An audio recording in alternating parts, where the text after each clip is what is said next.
Hello and welcome. It is time to dance your cares away and worry on another day.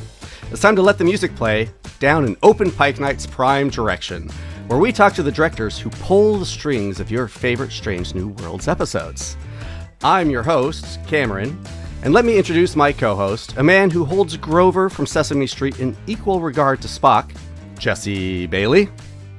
See, the thing about Grover is that he and Spock both have kind of trouble understanding what's happening around them. And I think that kind of makes them kindred spirits. And I think it's why I ended up identifying with both of those characters as a young kid. Mm-hmm. Did you get a haircut, Jesse? It looks a little different. It's called a horn shine, Cameron. I thought you knew that. I'll have to check that out one of these days. Well, John wishes he could be here tonight, but he's currently floating unharmed through the majesty of space. Who can blame him? But, at the risk of being slapped by a feisty Vulcan puppet, I would like to share some gratitude with our next guest, the undisputed queen of hijinks, the woman who leans into chaos and has had a hand in some of the biggest laughs you've felt. Ladies and gentlemen, it's Jordan Canning! Yay! Wow, that was delightful. Hello, guys. Hello! Welcome back. Hi, nice to be back. Scotty says he's got the polarity reversed. 1 sec. Oh, okay. Finally. Oh, back, guys. Back. Sorry. I cannot tell you how jealous. So I was like, hey, we should do a puppet bit. And Cam's like, oh, let me get my puppet. And I was immediately like, you have a puppet of yourself, don't you? Of yourself. Yeah, I mean, that's a top tier level puppet there. I should have got my puppet. It was like a little furry monster, but I didn't know we were doing a bit. So sorry about that. We'll get you the memo next time. I love puppets, as you can probably glean. Yeah. I've got a dozer back here too. He wanted to check you out. Yeah. Who you got? I got me as a doozer. Oh, hey. That's cool. Yeah. That is with my cool. shot That's list. your little shot list even? I love it. Yeah. I love it. Yeah, that was my Fraggle season 1 wrap gift. I love it. Oh, man. Yeah, this is literally the sweater and fanny pack that I wore like every day on set. So, yeah. Hi. Hello. Well, we are here to talk about a puppet episode. One that was teased forever ago by Akiva seeming to make an offhand joke. So, back while season 3 was in production, he had made this reference to Variety. And then we understand it was during, I think, the filming of 4.5 Vulcans. They approached you about doing it. Is that the timeline? Yeah, that sounds right. I mean, the way I remember it is I was on set with Dana and we were just chatting and I said, okay, well, what's coming up in season 4? Like, what are the genres? What are the big, like, idea board ideas? And she listed a couple and then she said, well, the one it's always up on the board, but we have never been able to like figure out how to do it is the puppet episode. We just don't know, what the ins and outs of that would be. And I was sort of like, I could tell you what the ins and outs would be. Like, no problem. Like, the sets you guys have are actually quite conducive to puppets. There's so many like consoles and mostly just there's consoles everywhere. And, like, you never see people's feet or legs. You never see people's feet. A lot of sitting, things that kind of make it easy to puppeteer. Yeah, and then it just kind of snowballed from there. Chris Fisher, amazing Chris, was like, okay, I don't know, came up to me and was like, well, what we do? And I was like, well, I'll just introduce you to Henson. Like, Henson is who you should get. I mean, I'm sure they were already like, Henson is obviously who we would want to build the puppets. Yeah. But I was like, well, I can at least introduce you guys. So yeah, I just sort of sent an email, introduced them, and then they developed this great story idea. And I was really chuffed to be involved a bit more in the development of it than, normally an episodic director would get to be. Often you just kind of come in once the script is already there and you do your episode. But I got to be involved as they were talking about puppet design. And, I sent they did a first draft of a script. I remember I sent a really detailed set of notes of okay, well, this is what I've learned over my years of working with puppets. Like certain things puppets do really well and certain things puppets do really badly. And, the best way to approach this as you're conceiving of the story before it's locked in stone is to eliminate the things that puppets do badly and lean into what they do great. And then they kind of really brilliantly like took that idea and ran with it and made it such a like perfect thematic through line in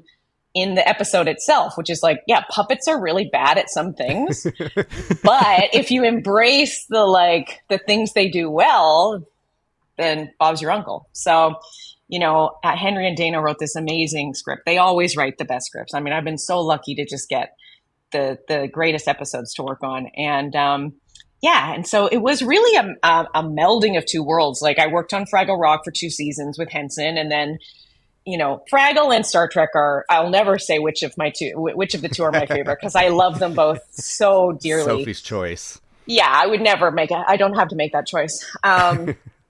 But, blending the two worlds was really, I mean, even just in the development was a dream come true. And then we can talk about the shooting, which was even more universes colliding. So, so that's kind of how it came to be. And the puppet episode in season 4 was one of the later ones that we shot because there were so many adjustments to the sets that they had to do. So yes, like the consoles and stuff help hide puppeteers and all that, but they wrote in this great thing about like Pike has a new chair. So they fully designed and built a new chair that was puppeteerable. So the chair you see actually has a hollow body so that the puppeteer can be underneath the chair with a hole in the pillow, puppeteering from below. They made chairs, but kind of seatless chairs, basically replicas of all the chairs in the ready room, all the chairs on the bridge, so that the puppeteers could be, Uhura can be sitting in her chair, but there's not actually a bottom to it so that the puppeteer is down there. And like in the sick bay, we cut a hole in one of the sick bay beds. We got holes in the the only couch in Pike's room. We just cut holes in it. They were like, yeah, whatever. This is probably like, I don't even know how expensive that couch is. It's so heavy. It'd probably be the most expensive piece of furniture I would ever sit on. Not now with holes all in it.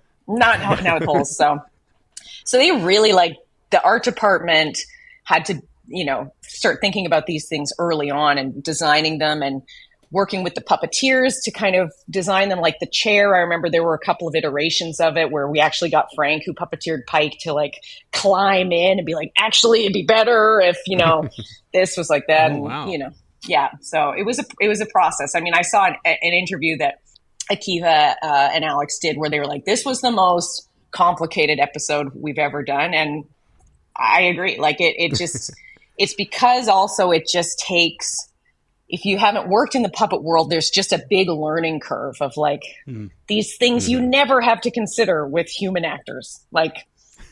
Picking up this can of bubbly is like a piece of cake. But if you want a puppet to pick this up, you really got to plan about it. So, yeah. That's like a special effect. Yeah. I remember the South Park guys talking about that with Team America. They were like, yeah, we thought it would be easy, but just to get them to do the simplest thing, it's like working with a bunch of dumb babies. Well, I can't even imagine marionettes. That's a whole other stringed puppets is insane, but yeah. So you mentioned the production, and I mean, it's easily believable that it would be more complicated than any other episode of Star Trek. I mean, and you're not even considering visual effects and post-production and all that. Yeah. But what was the actual filming of the episode like? I mean, were the actors on set? Were there, was it all voiceover pre-recorded and they were matching the mouths?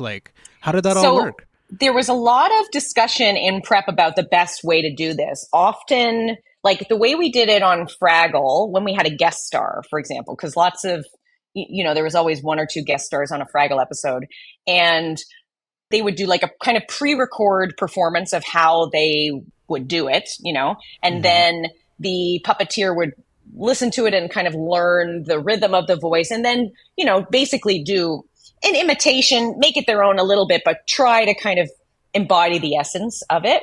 And then you would do a sort of finessing re-record later over the finished cut.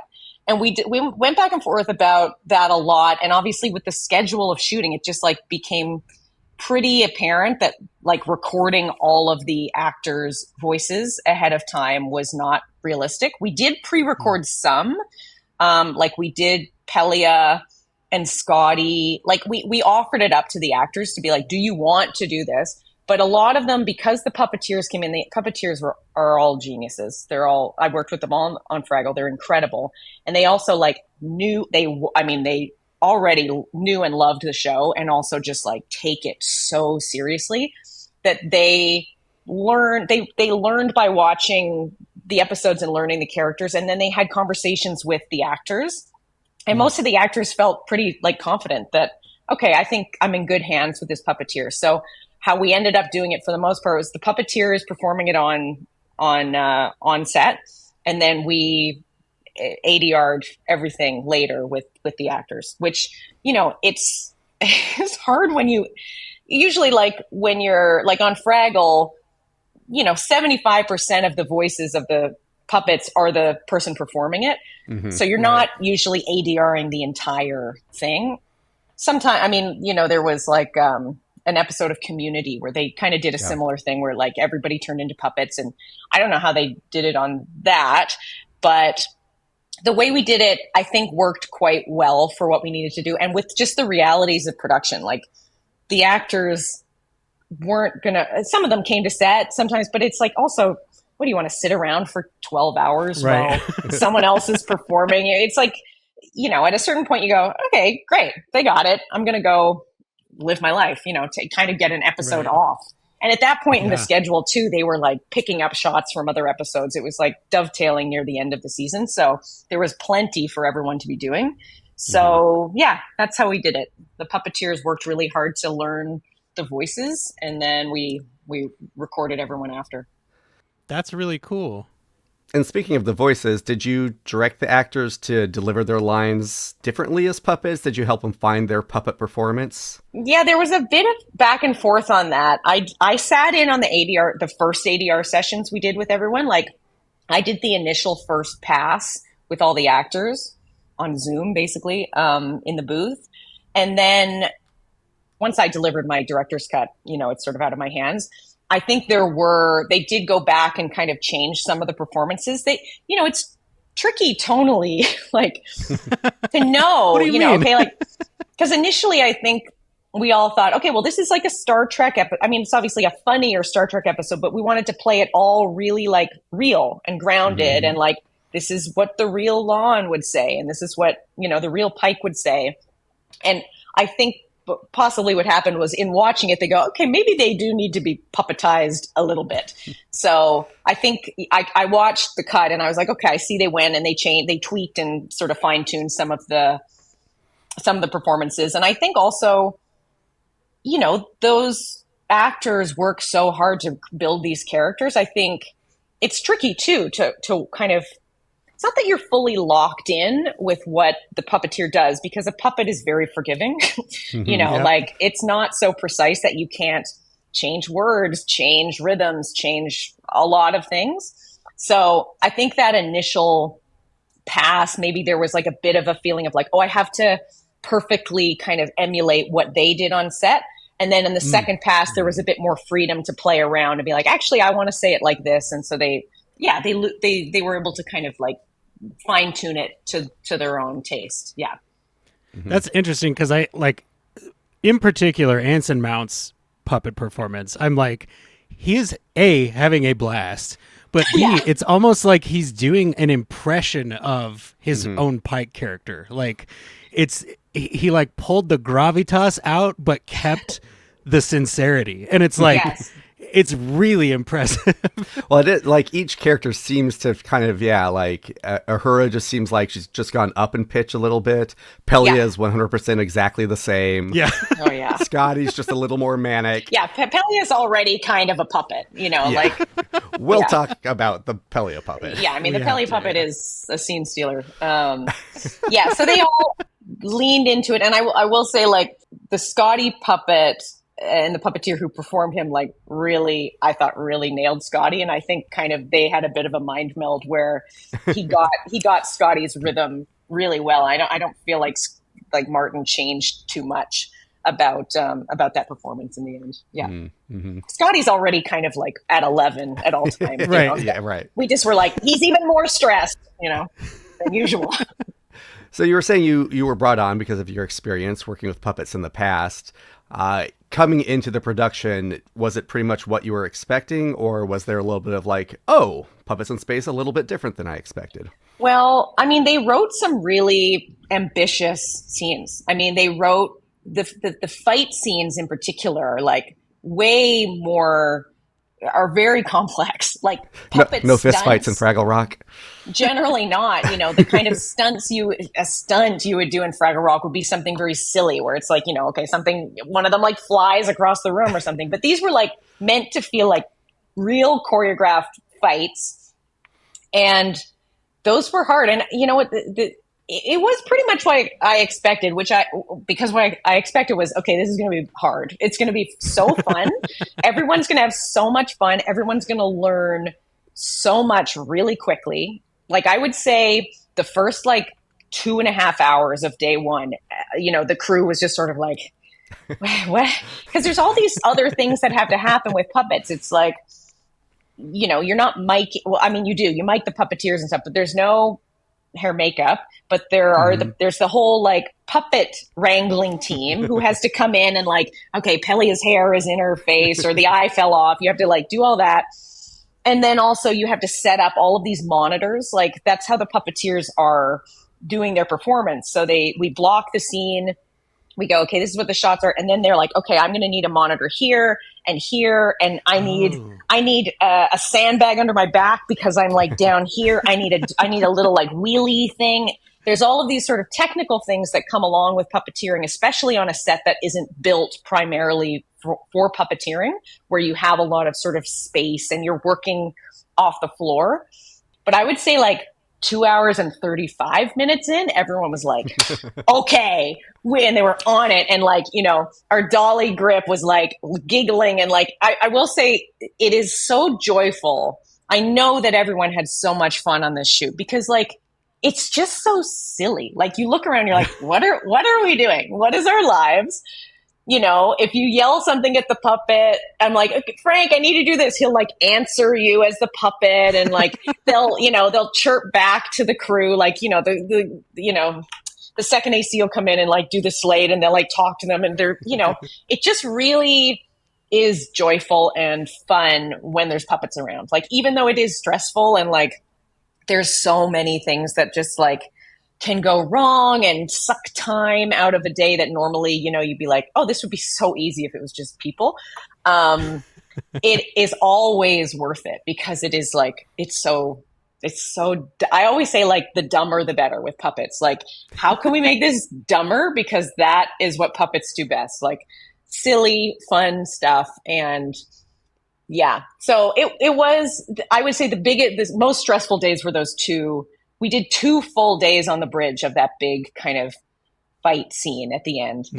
It was another bridge fight scene. There were a lot of fight scenes in that. And the puppets in the trench coat, 3 puppets in the trench coat, like yes. That was challenging. I mean, it takes a lot of any show takes a lot of prep, but like you really because you can't really wing it. I mean, that's not true.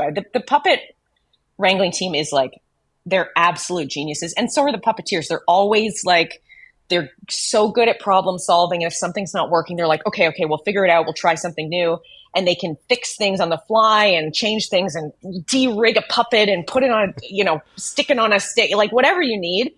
But it really is crucial to do so much pre-conceptualization of this. Like, the 3 puppets in a trench coat, like, we had so many conversations about, okay, how do we build the trench coat? How do we have the trench coat fly off of them? How do we attach the puppets in a way so they're puppeteerable, but so that they look like they're standing on each other's shoulders? And then then you have like the whole, because you can't just sort of like, puppets generally are best puppeteered when they're half body. So, Right. You don't often see puppets full body in like Muppets or whatever, because they often look kind of silly. Like when you see Kermit walking and you see his legs, you're like, It's a bit weird. Very creepy.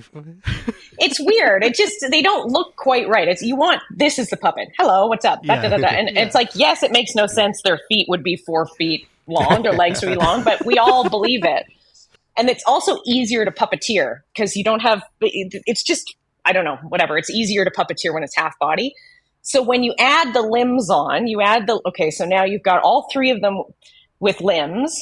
You need to pin the legs to the shoulders of each puppet. And you need 1 puppeteer down on the ground. You have 2 other puppeteers doing the limbs. It's not like it's just 1 puppeteer per puppet. Sometimes you've got 5 puppeteers on 1 puppet.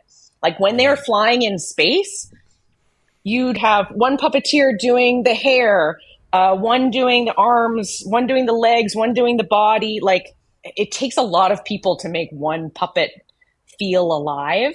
And there's just time that it takes to figure it out. You know, it's not, sometimes you can just like throw the puppet on and they go behind the console and you're like, great, that's easy. But the kind of ambitious stuff that this episode required and that we were all sort of striving to achieve. Yeah, it was big puppet stuff. All of us, all the puppeteers too, we were looking around being like, I've never seen a puppet do this. This is cool. Like we're really trying some stuff here. It's crazy. Like you would think a puppet episode, like not intuitively, but a layperson right here might think like, oh, puppet episode, they can save some money in the budget, right? Yeah, I think maybe they thought that originally. Right. And it's like, mind. no, there's more special effects in this episode than in some of the other episodes. There's so many people you got to pull out. There's, strings and keys and stuff you got to get rid of. Like, they painted out all the rods, the arm rods and stuff.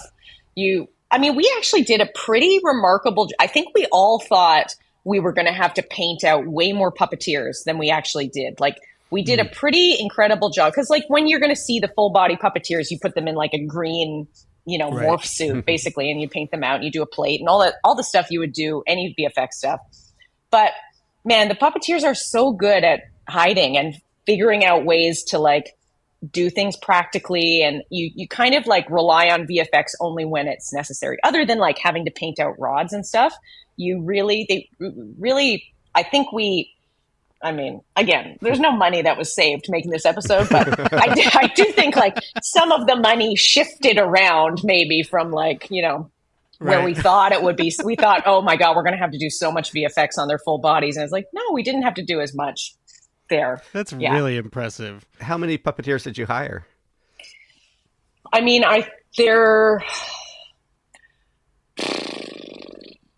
our biggest days, like when we were doing the big fight scene where you had, everybody was puppeteering, you had BG puppets, you had support puppets doing limbs and stuff. I would say there was probably like 17-ish. I should have looked this up. We had our main cast and a couple of people doubled up, but most people had 1 puppet that they were sort of in charge of. And then there were a couple of people that we sort of tracked. We were like, okay, well, these 2 puppets are rarely in scenes together, so this puppeteer can kind of do both. And sometimes people would have to tag out, like if Allie was playing Chapel and normally playing Chapel, but then also was playing, I can't even remember it. Like, it's a blur now, but then other people could tag out. Like that's what's so incredible about them. Usually you want to kind of keep consistency and continuity with who's playing the character, because weirdly, it's not just about performance. Sometimes it's about the way like their hand fits in the face. Like I remember realizing this on Fraggle once because Johnny, who played Gobo, and I'm so used to seeing Gobo, and sometimes he would have to play another character, and like Andy would step in and play Gobo, and I'd be like, why does Gobo's face look different? Like it's the puppet, but it's the way their hand fits in. It just holds the face differently. Basically, it's a different skeleton. Yeah, exactly. You have a different core. So we tried to keep that consistency as much as possible, but sometimes you're just like, okay, well, you got to jump in and do this. And they're all so fluid and brilliant. They can do anything. And then who played the 3 Muppets in a trench coat in the scene where he's walking? Is that just a stunt guy? Oh, yeah. So that, I will take credit for that. That was I do remember kind of Frank, who was our kind of puppet captain, being like, okay, we're going to figure this out. So we'll be under the thing. And I was like, let's just put a human guy under there. Just put a guy under there. And he was like, yeah, actually that's a good idea. So it was one of our puppeteers who kind of had, he was a nice, tall, kind of broad guy who fit the thing. And he did that great kind of like, whoa. Yeah. Someone who knew what they Yeah. were doing. Yeah. He was that great. scene ended up amazing. Like the shot where the Pike puppet slowly looks up. I'm like, this is movie level acting. It's iconic. It is iconic. Puppet. Like, it's insane. I know that like when I say Dana and Henry and Akiva, they've all been like, someday we'll do a puppet episode. I think 3 puppets in a trench coat was like the reason they wanted to. They were like, everything is anchored around this image and we'll just build it out from here. 3 puppets in a trench coat. Is 3 the one puppets I in keep a trench thinking about. coat. Oh, Yeah. that was the first card on the board. So that was always the plan, to do 3 puppets in a trench coat. And it was so hard. I mean, I remember that day it was like, we are running out of time, and there was like, but it all worked. Like, again, you shoot puppet stuff, you need to get the pieces. It's much more about the edit with puppets. It's like, I just need it to work for this little bit, and we do it over and over and over, and then we're done. We don't have to do it like start to finish. And so I feel like just by the skin of our teeth, we got all the pieces we needed to cut that sequence together. And of course, if we'd had like 5 more hours, I'm sure we would have done some more stuff. But I was like, okay, I know we just have it and we can get out of this scene. But that was a challenging scene. That and the bridge stuff was hard. Anything with big gags, like puppet gags, is hard because it takes so much rehearsal and trial and error. And you have to watch it back and you go, oh, the leg is doing something weird, or like the gravity doesn't make sense. And the puppeteers have to watch it and digest it and go, okay, I gotta do this. And they're watching. I mean, I don't know how they do this. I put on a puppet and play around. The screens I'm talking about, the monitors that they're playing off, is reversed. They're not, it's not like us right now watching in a mirror where I'm like, okay, I'm watching myself and I want to go this way. If I want to go this way, I have to go this way in the monitor. Like, it's such a brain. It really is like a twist your brain in half. And they're performing. They're doing all of obviously the physical manipulation on Fraggle. They were singing and dancing and doing choreography. It's just like, they just have they have such multiple sets of skills that they're using at once. It's amazing to watch and get to work with.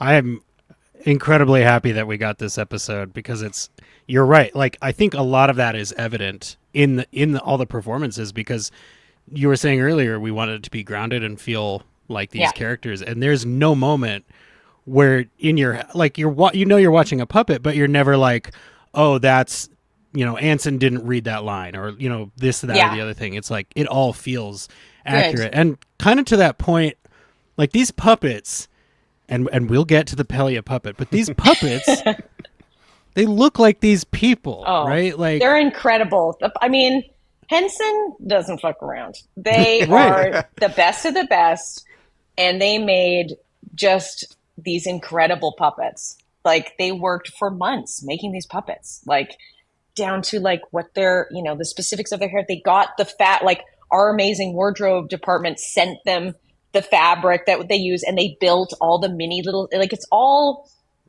pitch perfect what the real stuff would be. They made, their little boots. They 3D printed their little boots. And like, I mean, it's so cute. And I mean, you don't even get to see T'Pring. You only get to see her like on a space Zoom call, which is what I always call them on the monitors. But like, it was an exact replica. Like, you only saw her from like the waist up, but she had the full dress on. Wow.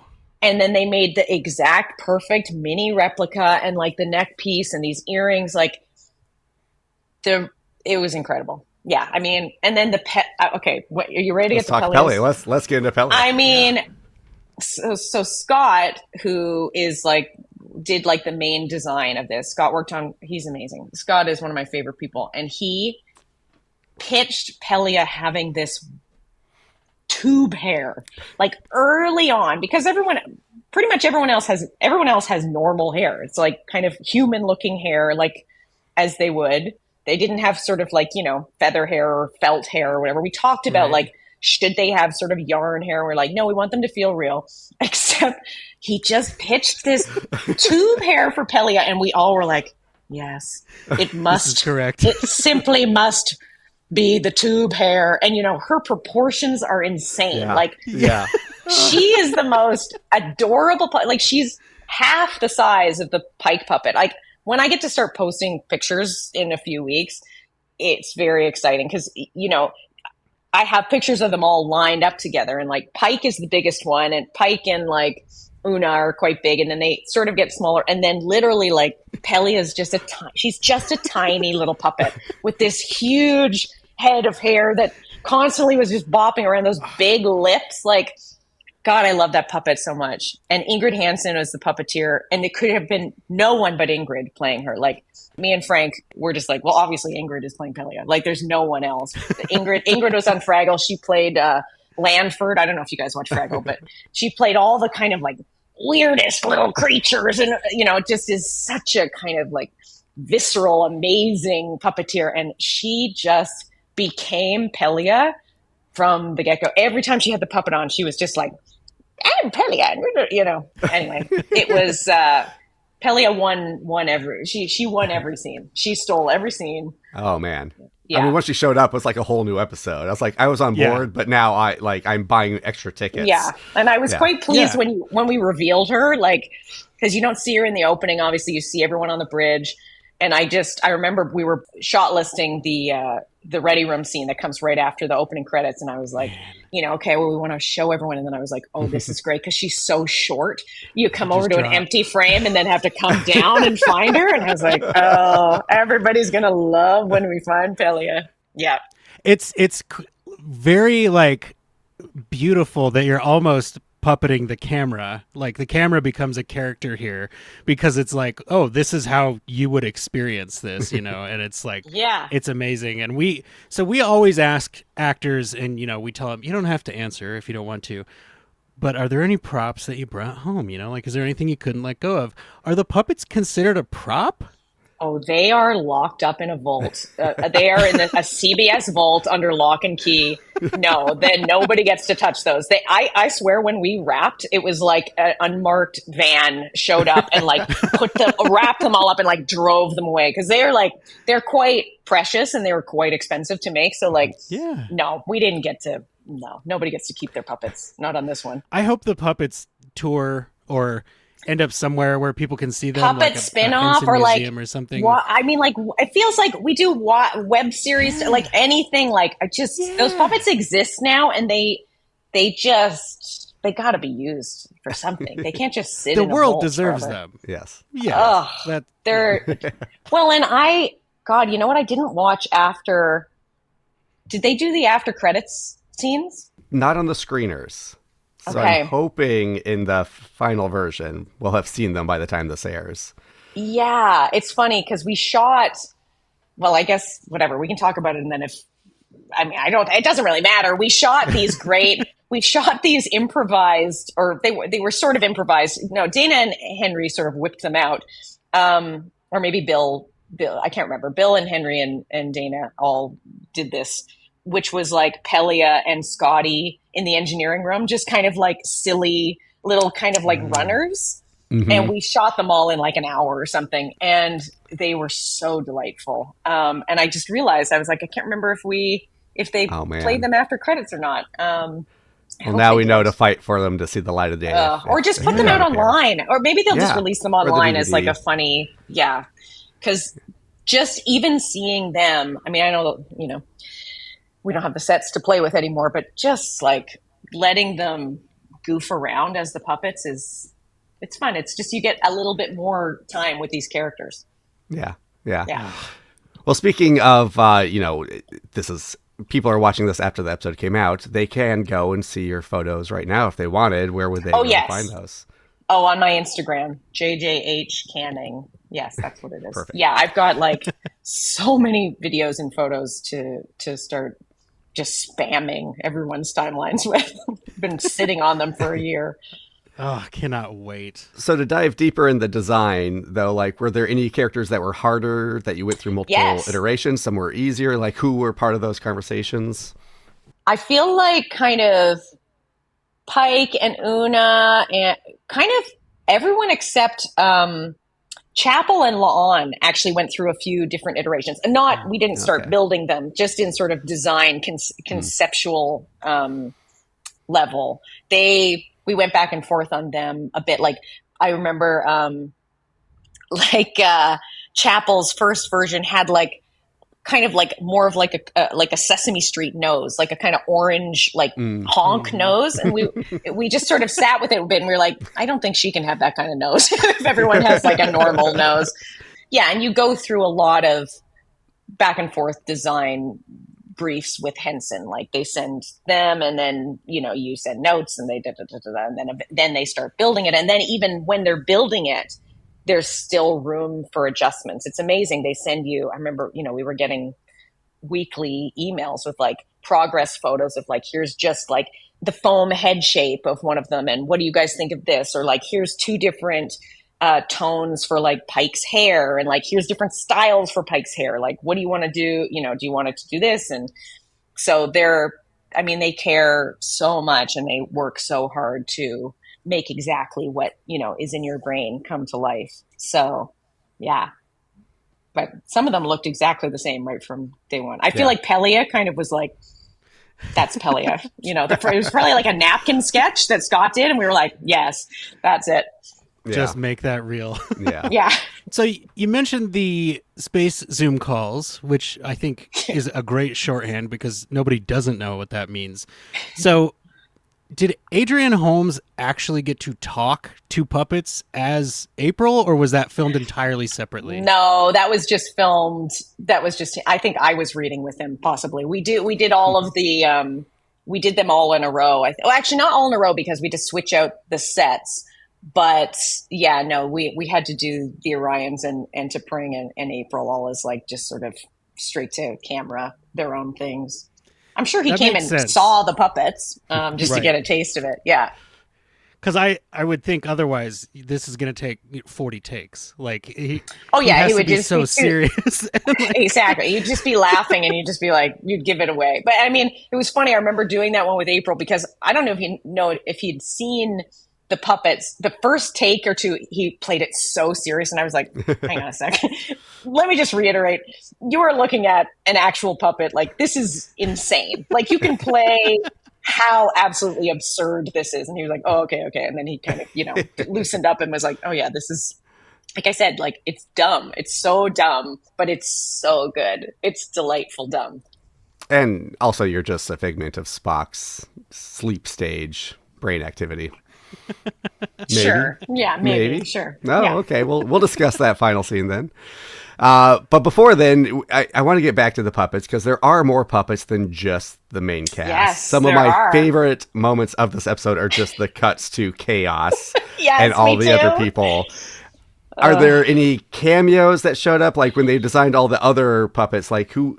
Well, so those other puppets are all culled from puppets that Henson has in their kind of like library of puppets. They kind of like from the puppet, they're like the Puppets Up puppets is what they're called. So they have this sort of cast of puppets that I remember we got like a bunch of mug shots basically. And we were like, this one. Oh, this blue fish guy is great. This weird alien guy. So we picked our sort of BG puppets out of a cast of characters that already existed, trying to find, because, some of them just didn't feel like they'd be in space. Like, and so we picked the ones that felt like they would be, red shirts and stuff. And then obviously we picked the ones that were at least alien-like. But yeah, no, I love those two. One of my favorite shot is when we do the like explosion and then the guy pops up screaming and they're all running through the hallway and the fish guy, being chased in the science lab by like a rolling cart. Yeah, he looked like an Andorran. Yeah, he's an Andorran. Yeah, I think that's the first shot we did actually. Yeah, we did that in prep because we were like, let's just shoot it. Like that's another thing about the play is like we don't have to wait for any cast. We don't even need sound necessarily. Like let's just shoot it. So yeah, I really loved the cuts to cat. I was very pleased that they kept all of those in, like the sliding down the bar one, and yeah, they kept all the silliness in there. Well, speaking of the bar, and I love the guy sliding across it in like Desperado Yeah, style. holding his drink. Tell me everything about the bartender puppet, because I need, like, at first I was like, is that the was the Adosian, or is that there? Yeah, Adosian from Young Bell Blues character from season. I thought it was 3. like a callback to her. No, But no, it's even just more alien. Yeah, this is just a classic sort of like gray. What are they called? Gray. Grayling. Yeah. Grays. They're called grays, I think. Grays, yeah. And he was a big long puppet with really sort of long spindly arms. And so, yeah, all we knew was like, okay, well, this is when, we're doing our classic like bridge, they're shooting at the bridge and everybody on the bridge is getting thrown around. And then we wanted to cut away to chaos on the ship. And so we were like, okay, well, we got to use these arms. And the guy's like trying to stop all these bottles, and special effects has got the bottles on like shakers, and they're throwing them around, and then we Dutch the camera and the guy slides down the bar. And yeah, I mean, it was just finding ways to use these puppets and expand the world of the ship a little bit. And because technically the conceit obviously is that everyone on the Enterprise turned into puppets, but we don't have 1,000 puppets and BG and stuff to like really fill up the world and see everybody. So we wanted to have these moments where we felt like, okay, it's not just our main cast. We have like these little pockets of kooky puppets around the ship, all trying their best to, deal with being puppets for the day. Trust us, there's a lot of puppets. Like, it's enough. Yeah, good. Okay, good. Yeah. Yeah, there are a lot of puppets. We have this red shirt puppet on the bridge, and he does not have lines. He has sounds, right? And I love him. I love him too. Was it you? Is that performance just the puppeteer? Yeah. That's so cool. But we cast the actor based on the puppet. So we found this puppet. I was like, which is the weeniest puppet, basically? And this guy was the weeniest puppet.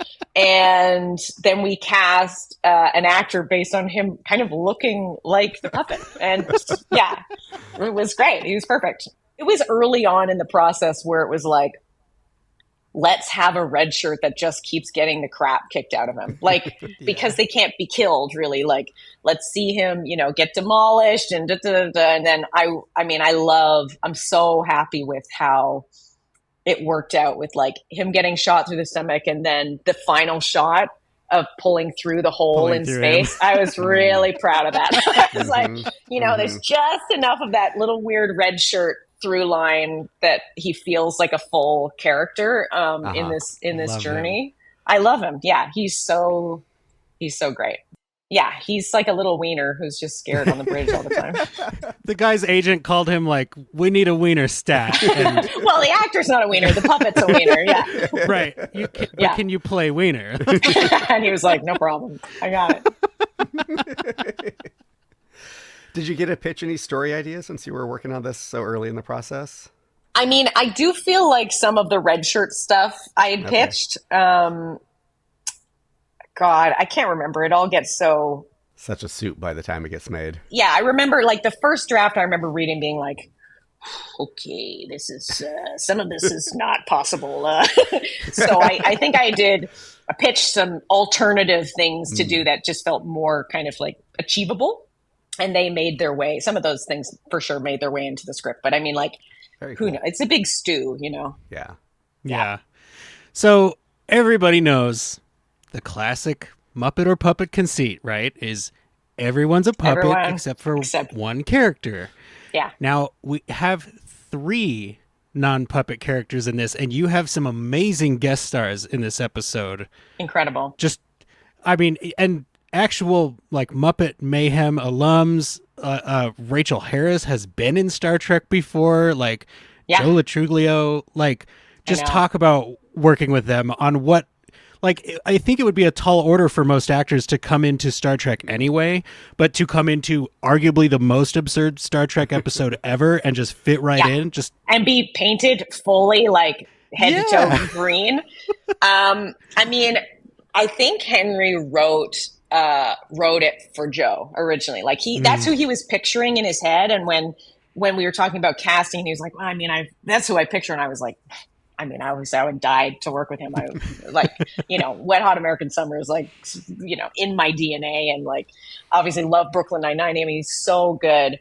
And so then when we got him, I was like, well, this is amazing. And then we got Rachel. I mean, they're two incredible performers and improvisers. So like they were so funny together. Like they were riffing, they were doing great stuff. And they just like, oh my God, the scene with Joe and Spock also in the bar was just a delight. Like Joe really, like he's highly trained. Like he's really wanted kind of this like precision about the blocking. And then, he did that whole stunt himself where his arm catches on fire and runs around and knocks himself out, and like really wanted to do all of that. And I mean, Rachel is such a delight. Yeah, they were incredible. They were so fun and really embraced the puppet stuff. It is kind of remarkable. I mean, I do hope you guys get to hang out with like a puppet sometime who's being puppeteered by a professional, because like you give over to it. Like this, even if you see the puppeteer, it starts talking to you and you're just like, okay, well, we're in a scene together now. And you like, it is the suspension of disbelief kind of clicks in instantly. And, like Joe and T'Pring, like when he's like holding her hand and like setting it on fire and like kind of roughing her around. So I was like, this is great. Like I loved watching it. Yeah. And the mind meld, I mean, T'Pring, that scene, I love that scene so much. Poor old Spock has been like tied to a chair for half the episode. And then T'Pring comes in and her little plan and her little like singed hand. Like we had two different arms for T'Pring, one that isn't singed and one that was pre-singed. So we like switch out the arm to the post-burnt arm, and then comes over and does her little, they bend her little fingers because there's wires in the fingers to like do the little mind meld with her little burnt hand. I was like, I love this. So dumb. It's so good. It's incredibly impressive. Like to your point, like as a viewer, I'm like, oh wow, this guy really has great chemistry with the T'Pring puppet. Yeah. Who knows she's a puppet. Like it's the live action performances are super impressive, and it is. It's like the weird, like half suspension of disbelief, because the episode's calling it out the whole time, right? Yeah, they're like, it's absurd. It's baked into the premise. Yeah, it's like, and it just works on such an insane level. Like now, I do have to ask, because it took me forever. I was like, where do I know this Orion captain from? There's something that I know this Orion captain from. It's The Hangover. She was the mean girlfriend at the end of The Hangover. Yes. You guys have a Hangover episode in this season. Did you tell her that? I don't know. I don't think so. I mean, it was like the second one that was shot. This was months later that we shot, and so I don't even know if it came up. But if she watches the season, she'll see it. You'll get the text.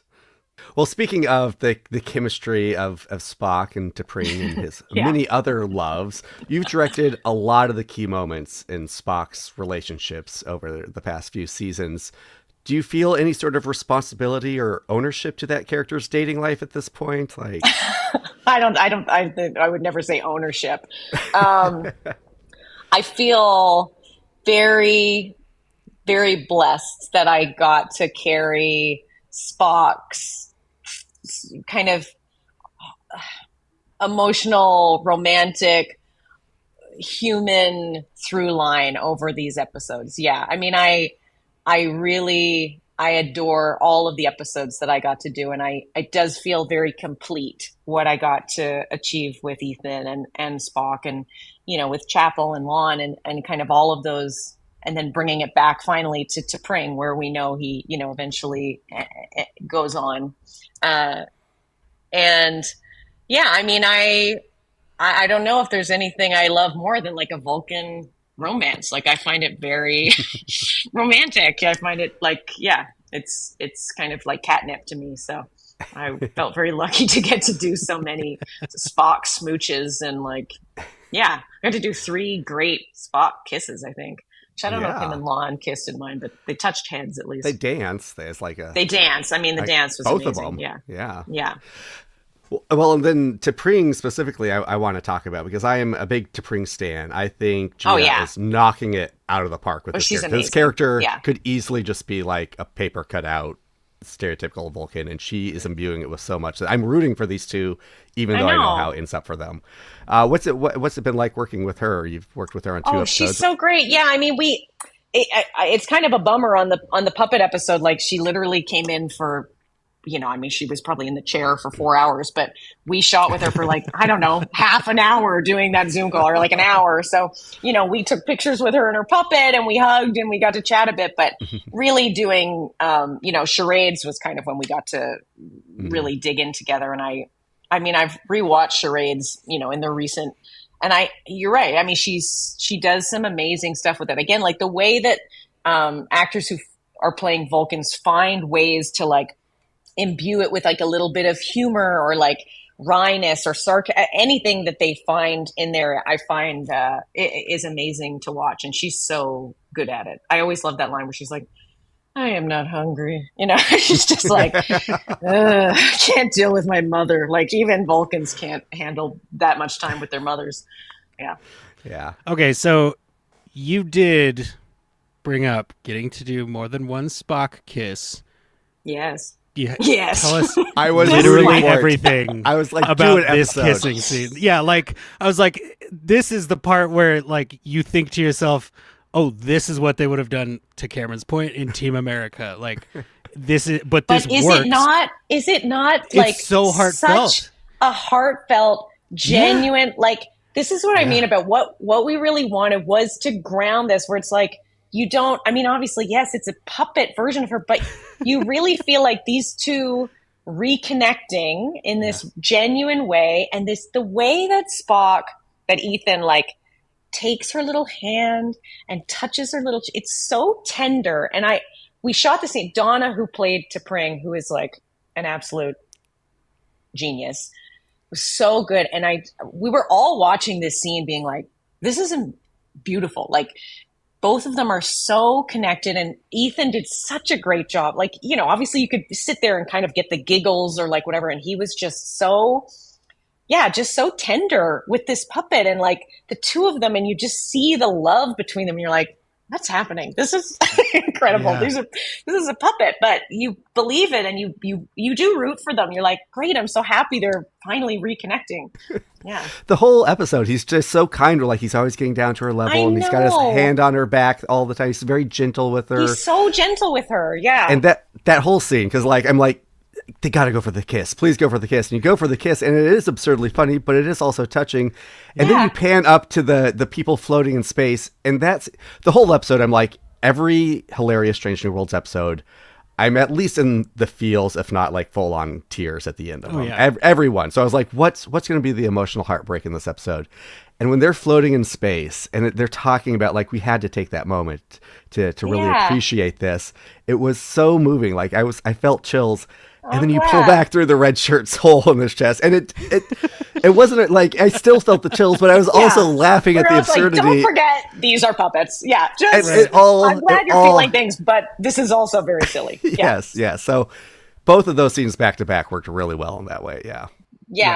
I was we had so much fun shooting them in space because we shot everyone separately against green screen. Mm-hmm. And so like, there's not really much sound to it. So we were just yelling things out. We were like, okay, all right, now try this. And they all had different ideas of how they wanted to be floating in space. And like, Scotty launching Erica like a torpedo. That was fully them. They were like, can I just try this?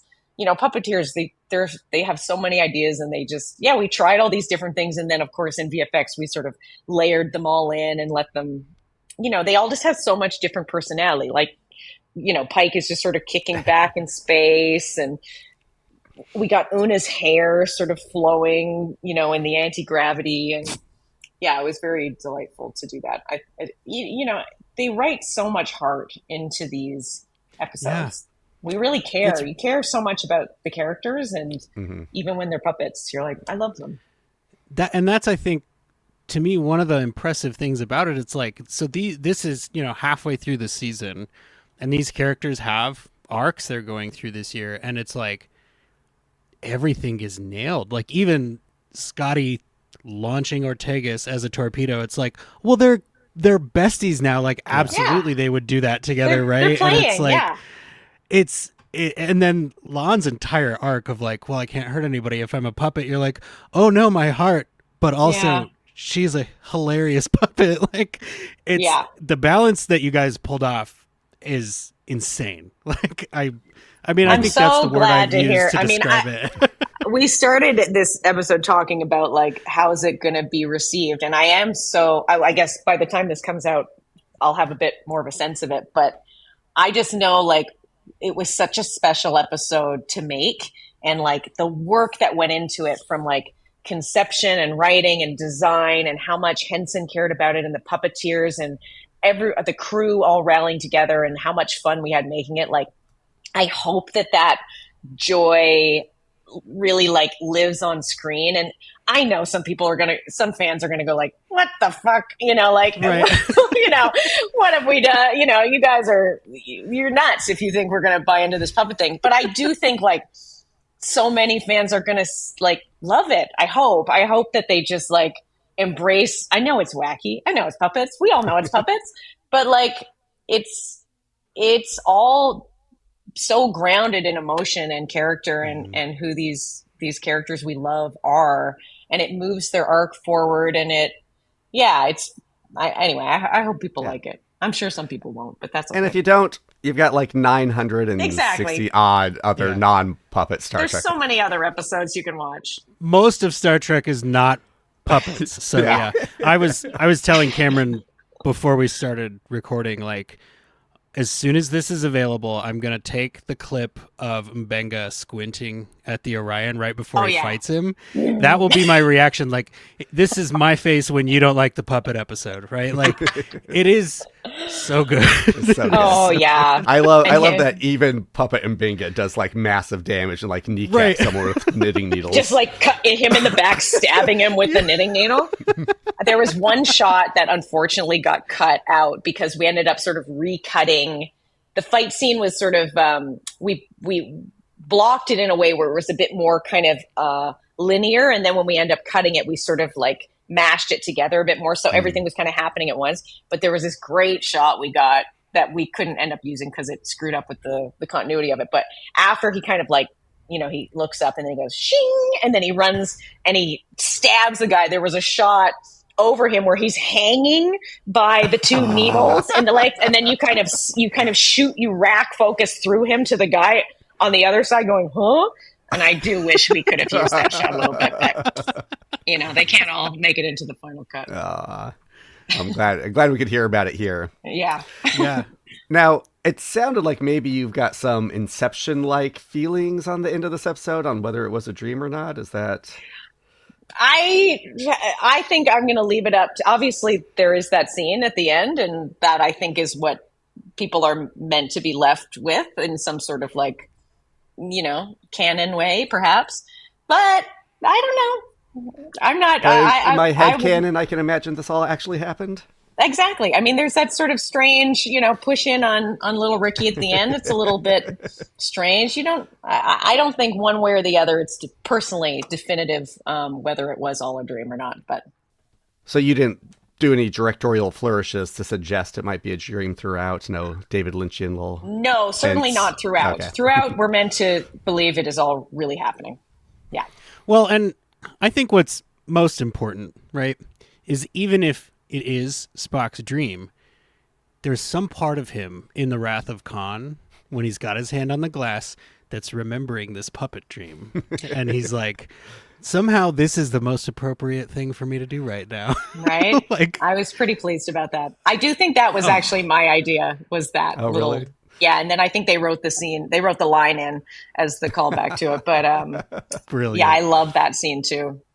Yeah, there is a lot of, when I think about all the stuff we did in this episode, it is a jam-packed episode, Yeah. Well, and 90% of this jam-packed episode is just simply shots of Spock's face reacting to things in either some sort of WTF or OMG level. Like by the end, had you and Ethan like developed a shorthand on like what level of shocked he should be, or I mean, how did working with Spock throughout all this? Yeah, I mean, by the time we were making this, like Ethan and I we'd made 3 episodes together. I feel like we know how to do Spock stuff together. I mean, Ethan is so good. Like he knows that character inside and out. And I have a really good blooper of him. There's like the shot where after Pike talks to April and he comes over and Pike is like, "Oh God, Spock, thank God you're here. I should give you chair access so that you can deal with this." And there's so Frank, who's puppeteering him, hits it, and then it's like, access denied, or I can't remember, hand not recognized, not recognized, not recognized. And he like keeps trying sort of different things, and the camera sort of slowly pushing it on Ethan, like about to sort of twitch. And there's one take where we're pushing and he's like, not recognize it, and Ethan breaks, and it's so rare for Ethan to break. And I was so delighted that was like, it's maybe one of the only times I've seen Ethan break as Spock. The other time would have been with Patton at the end of 4.5 Vulcans, which I was so happy they left in. But yeah, that's, I think, maybe the only 2 times I've seen him break. So yeah, I'll be posting that blooper. Yeah, it's very good. So what that means is kissing the puppet did not break Ethan. No, Ethan was dialed in, because again, like Donna is an amazing puppeteer and performer and actress. She's incredible. And they were just like, they were performing a scene. This was Spock and T'Pring performing a scene. It was, everyone was quiet. It was like, I mean, I don't remember. I'm sure maybe the first time they went to kiss, maybe I was sort of like, but no, we were treated, you got to, it's so much work that they're doing. It's like, you are kind of in awe at all the stuff they're doing. And, obviously there's a great shot too. I mean, the shot where, I think it's the take we left in, like where Lon's arm pops off when Scotty's trying to transport her and like fix her, and she's like, I'm good, and it goes boing, and there's a shot of Scotty and Ethan, and there was a take where Ethan just goes like his kind of mouth opens like a little fish, like gaping, and I died laughing, because it is just so funny to see Spock react. You see his human side come out. I find it really delightful. Yeah. I think that's the take we kept in. The one scene where I think his mouth is open and he's just going, I was like, somehow this is perfect. Like, I've never seen Spock do that, but it feels completely organic. The whole thing, like the chaos, the insanity through line of like Spock just like trying to stay grounded and just being absolutely stuck in this like tornado of chaos. He gets to have some of those like bigger reactions to things, because you're just like, this is insanity. Yeah. Now I'm just wondering if the tabloids are going to suggest that Ethan and the T'Pring puppet are dating after this episode comes out. I mean, you know how those rags are, man. Yeah. Just that's too much page chemistry. 6 kind of thing. Yeah, too much chemistry. Yeah. So a lot of the more comedic episodes of this series, and most of them are yours, I know that we have ended up with a lot of deleted scenes or alternate takes of those episodes. And you said there was a lot of kind of puppet improv going on here, and the mouth movements are very forgiving for lip sync and things like that. Other than the coolest sounding Mbenga scene where he's just hanging off of somebody with sewing needles, are there any scenes where you're like, I know that I shot this and I know I wasn't able to include it and I wish I could have? Or worth mentioning? There was a great, be fun if they released it. Like when Pike comes back, when he gets launched out and everyone's like, oh my God, he's dead. What do we do? And they're all in Pike's room. And then Pelia's like, look who's not dead. And you cut to the window and Pike's kind of outside floating in space being like, let me in. We shot, like, the puppeteers were out there doing so many silly things, like puppeteering in slow motion. So, puppeteering like he's in Right. space, and like they, had him come in and sort of launch off. And there's a whole, cause we just ran the camera and they just tried all these different things. And I would say like the things that didn't get to make it in are like all the other types of weird space floating that we shot, and like some of the sillier, like in Benga, someone did like a cartwheel in space that I don't think made it into the cut. And yeah, just like all the kind of bonus stuff there's no time for, you have to make a choice at some point. You're like, this is the one Mbenga's doing in space instead of the cartwheel or whatever. But I think for the most part, I had to watch it again and see if anything, but they kept most stuff in. They added some stuff actually. So yeah. Say you got to kill your Muppet babies. Okay. Well, let me ask an incredibly specific question, because this is kind of the sick way I watch media sometimes. So the episode opens, the first shot is the exterior shot of the Enterprise, and it's going by, and then the camera zooms in on the illuminated dome, and you crossfade to the bright reflection on the transporter pad. Yeah. And that's the sort of thing where I'm always like, I wonder if, like, did Jordan storyboard that ahead of time, that she knew she wanted that match cut? Or is that something like the visual effects guys go, oh, let's do this? Or editing, you found it? No, that was intentional. I did one of those there's been a bunch of them throughout the series. And you're always like, I am at least trying to like find a new way to transition out of space and into a scene. And so, no, that was always on the plan. I will say though, because it's tricky, like, you do all when you're kind of doing your edit, you get very kind of rough previs stuff from VFX. And then of course you deliver your cut and they go do the VFX for like a year. So, and I will say, like, the way I had envisioned it is not quite how it ended up. Like the direction that the Enterprise is flying is the opposite of what I actually wanted it to be doing. But at that point, I'm long gone, and they don't care. They don't care what I think. Yeah, I'm gone. But yeah, no, that was intentional. And I will say also, Little Ricky was a real find. We built him. Yeah. Our amazing props team sort of, they had found kind of like more of a kind of creepy ventriloquist one that we were like, maybe this could work. And then we just realized, no, we have to build the puppet. So we got this great, I think somebody local in Toronto, to build this wacky Little Ricky. We just kept being like, make him weirder, make his eyes not match, make him dirtier and stuff. So I don't know where that puppet is. That guy's probably not locked up in the CBS vaults. Yeah, I'd buy him. I display him. Little Ricky's he was a great puppet. Actually, he was really nicely built. He was quite fun to play with. I want a ringtone of just every time T'Pring says Little Ricky. Little Ricky. Well, and that the last shot of Little Ricky is like genuinely creepy, right? And he's to a creepy me, puppet. Yeah. That's the mystery in the episode, right? Because you're like, does Little Ricky have some kind of power? Does Spock have a phobia of puppets? Like, exactly. These are legitimate questions, because I am not afraid of puppets, even, a ventriloquist dummy, but like that puppet was a little bit upsetting. And I think it was a strange puppet. Yeah. I mean, can you imagine if you were Declan Wilder and you're just sitting in your bunk and suddenly that thing appears out of nowhere? I did love the Declan Wilder through line of like just how petty Scotty was, and like Pelia always needling him about it. And then you just find out later he's just like some kind of rich kid that Pelia thought was shitty anyway. And you're like, I like that. That feels good. Feels good for Scotty. Oh, I was also pleased. One of the things that kind of came late in the game was a callback. I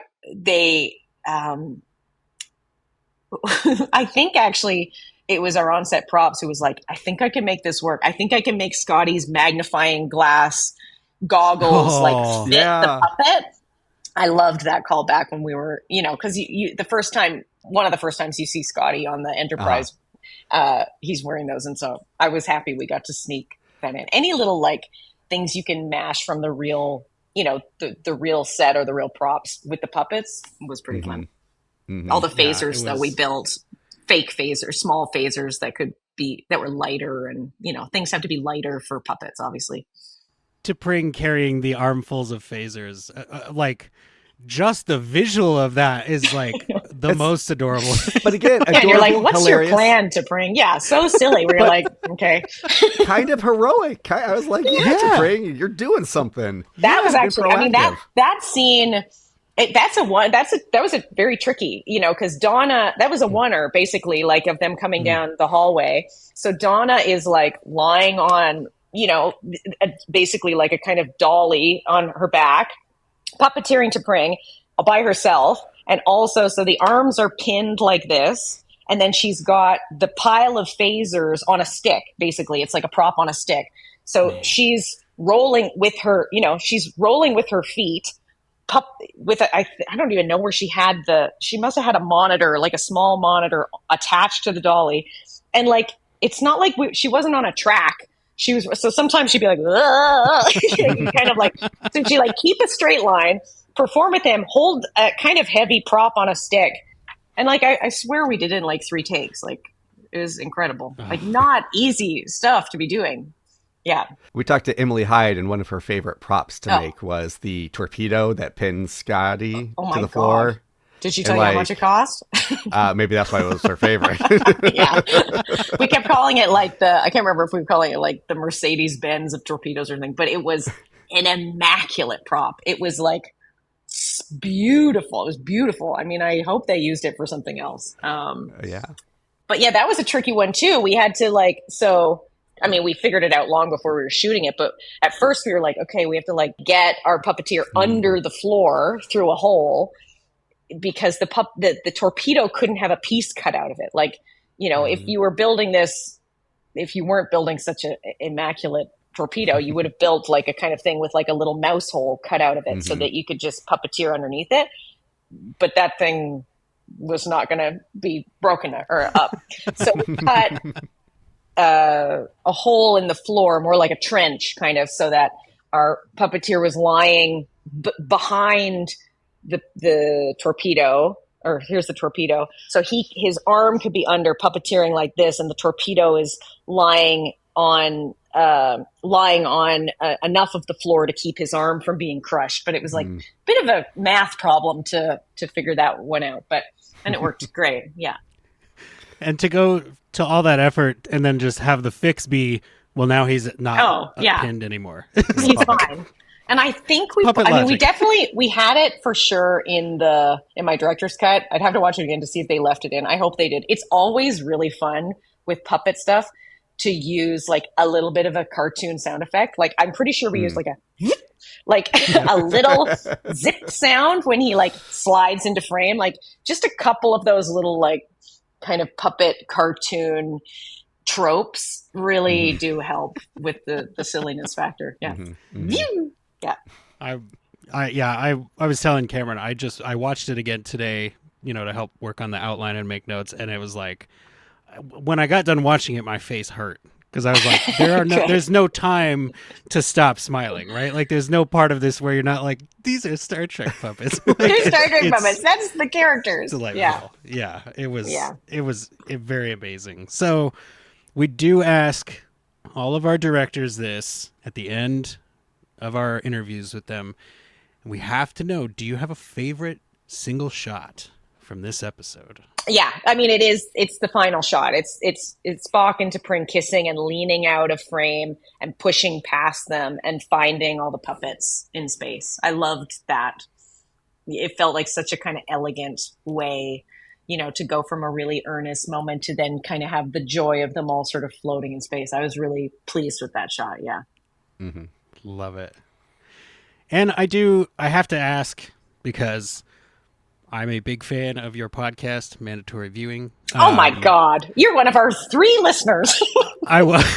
Every time you would say that on the show, I was like, how do I communicate I'm that person without being like, That's nice. But I want to thank you for helping me remember that television can and should be a social activity. Like, you guys talked on there about like you get together with people, you watch it together as a thing you are doing, not as a passive thing. And it actually really helped. My wife and I are now several, 6 or 7 seasons deep into Love is Blind. and Oh, we're yeah. absolute junkies for it. Yeah. So like, I want to say thank you for that reminder, because we do a social podcast about Star Trek, right? But Yeah. the way it is everybody watches it on their own, and then they call in and we build a conversation out of that. So I kind of forgot that TV is best watched with someone next to you, and you can, kind of game the whole show together. Yeah. And you pick your favorites and you come up with your theories and stuff. Is there any word on the second season of mandatory viewing? Yes, we are. We actually recorded episode 1 already, and we were like trying to get episode 2 in a can so that we could like kind of get ahead of it. But we've both been a bit cuckoo bananas. But yes, it's fully coming back. We have such a long list of things we want to do. So yeah, it's coming back. We just have to get our kind of schedules aligned so that we can get a few in the can and not feel bad that we don't release them weekly or bi-weekly. Yeah. Fully understand the attempt to get ahead of yourself and not Yeah. having that always work out with a podcast. Fully get it. I think your episode on the Don Hertzfeldt cartoons, I was like, it was good. like a memory bomb, right? I was Right? like, oh, I have seen exactly what they're talking about. And I remember being like, how did this get made? Like, I know. this And is that was amazing. like, I feel like that was early internet. And we were just like, we were like, what is this? Like, this is Yeah. incredible. Is this what the internet is? Cool. Is this how TV will be now? I hope. Unfortunately, no, but yeah. Well, thank you again so much, Jordan Canning, for stopping My back by pleasure. the Open Pike Night stage. This has been a delight, and we will absolutely be talking to you again, because you're not done with Star Trek. Never. I'm never done. Yeah. But yeah, I'll talk to you guys for the next one. Oh yeah. Yeah. I don't know. I got to bring you on for Wedding Bell Blues sometime too, because it's Oh, legit my God. like We my didn't do a Wedding comfort Bell Blues one? episode. We gotta do I that know. one. Oh, let's I do know. it anytime. Yeah, you can Right now, let's retroactively. Yeah. Let's just keep rolling. Yeah. Got to get ahead of the release schedule. Yeah, we'll post it backward in the feed and be like, Yeah, I don't know yeah. what you guys are talking about. It's been It there. was always there. It was there the whole time. Yeah. No, legit like top tier Frustration World. Oh, episode. thanks. I Wedding love that Bell one Blues. too. Yeah. Great. Yeah, anytime. I love talking to you guys.